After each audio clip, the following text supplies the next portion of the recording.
Sir 8 फरवरी को जो election होने जा रहा है, आपको लगता है किस हद तक ये साफ और शफाफ होगा? मैं समझता हूँ इनको इलेक्शन कहना भी इलेक्शन मुनासिब नहीं होगा। उसकी वजह ये है कि जिस इलेक्शन में सारी सियासी जमातें और ख़ास तौर पर बड़ी सियासी जमातें ना हिस्सा ले सकें, वो इलेक्शन नहीं, वो सिलेक्शन होता है। सर पाकिस्तान तहरीक इंसाफ तो हिस्सा ले रही है इलेक्शन में।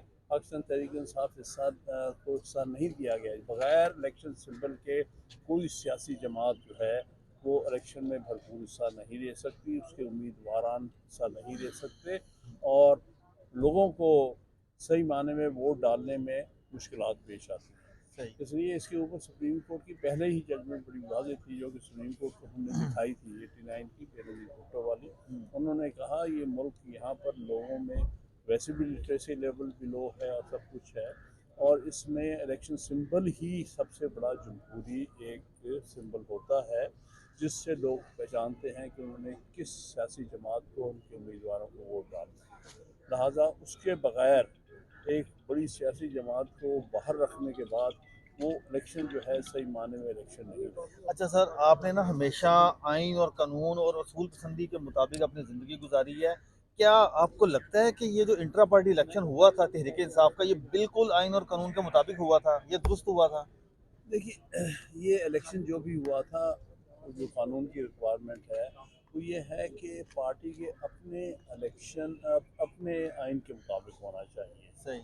और दूसरा, कानून में कहीं भी नहीं ये बात लिखी गई कि उसको इलेक्शन कमीशन जो है वो सुपरवाइज करेगा। ठीक है। लिहाजा ये हर सियासी जमात का, बल्कि यही मेरी दलील भी थी कि ये सियासी जमात का अंदरूनी मामला है, यानी इलेक्शन कमीशन की इंटरफेरेंस नहीं हो सकती, आप नहीं ये हो कह रहे सकती। हैं? चाहे वो इलेक्शन साफ हो, शफाफ ना हो, जो मर्जी हो। नहीं, वो देखे ना, वो बात की बात है, सही लेकिन है। उससे आप इलेक्शन सिंबल उससे नहीं छीन सकते, ठीक।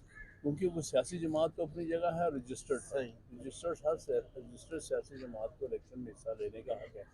वो एक इंटरनल डिस्प्यूट है जो खुद सेटल करते फिरेंगे, और उसका उनको बताया भी था कि वो इलेक्शन कमीशन नहीं, उसमें किसी शख्स को शिकायत है तो वो सिविल कोर्ट जा सकता है कि जी मुझे इलेक्शन में हिस्सा लेना था, ये मैं मेंबर था, ये नहीं था। ये तो सर आपका तो पॉइंट बड़ा वैलिड है, लेकिन क्या ये अच्छा ना होता कि फिर सेक्शन 215 को चैलेंज किया जाता, जिसके तहत ये सारा प्रोसेस आगे चला? मैं समझता हूँ 215 में भी इस किस्म की कोई इख्तियार नहीं दिया गया इलेक्शन कमीशन को कि वो इंटर पार्टी इलेक्शन में फिर उसका काम ये है कि जो इंटर पार्टी इलेक्शन के करा के उसके बाद जो डिक्लेरेशन दे, उसके मुताबिक उसको वेबसाइट पर लगा दें। सही है। तो सर अब, लेकिन मेरा फिर वापस वही सवाल है, क्या समझते हैं कि तहरीक इंसाफ ने इलेक्शन दुरुस्त करवाया था?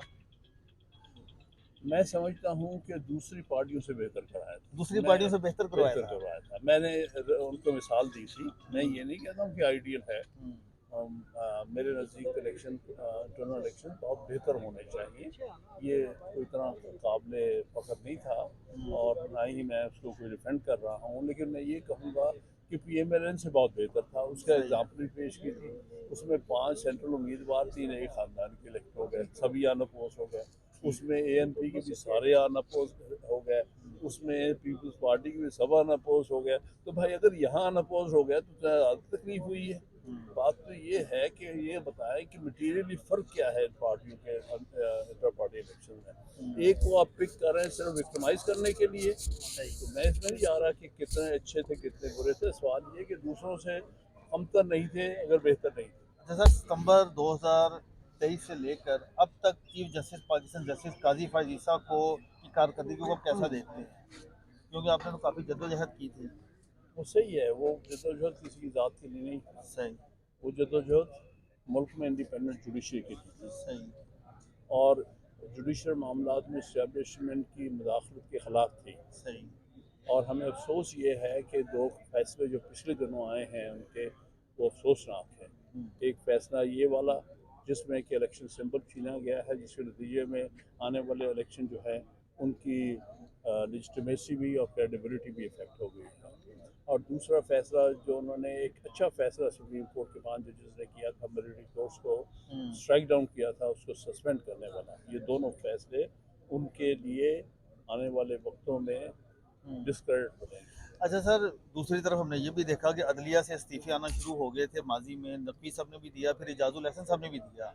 आपको क्या लगता है कि इजाजुल हसन साहब की क्या बुनियाद बनी जो उन्होंने एकदम से रिजाइन कर दिया और फिर उसकी रीज़न भी कोई नहीं बताई, और वो चीफ जस्टिस भी बनने जा रहे थे? इसका मुझे भी बड़ा अफसोस है, लेकिन मुझे अभी तक कुछ एग्जैक्टली पता नहीं क्या हुई बात बनी। सही है। अच्छा सर, आखिरी बात तो ये बताइएगा कि 8 फरवरी के इलेक्शन से पहले आपको लगता है कि इमरान खान साहब अवाम में होंगे, कोई ऐसा कोई माहौल बन रहा है?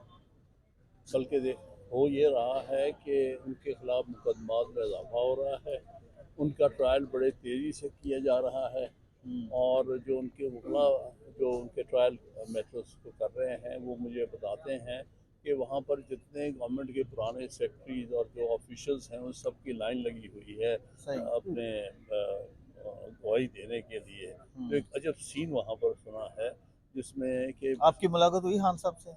मेरी मुलाकात को एक हफ्ता हो गया है, तो लेकिन क्या कहते थे वो इलेक्शन से मुतल्लिक, क्या कोई गुफ्तगू हुई आपकी उनसे, कितने पुरज़म है? नहीं, वो कहते हैं कि ये कोई इलेक्शन से नहीं, लेकिन बहरहाल हम एक सिंबॉलिक पार्टिसिपेशन कर रहे हैं, ये इलेक्शन नहीं है बगैर से। बाईकाट की तरफ नहीं, वो कह रहे हैं कि जाना देखिए चाहिए, या ऐसी सूरत हाल में जब आप कह रहे हैं कि इलेक्शन साफ और शफाफ नहीं होंगे?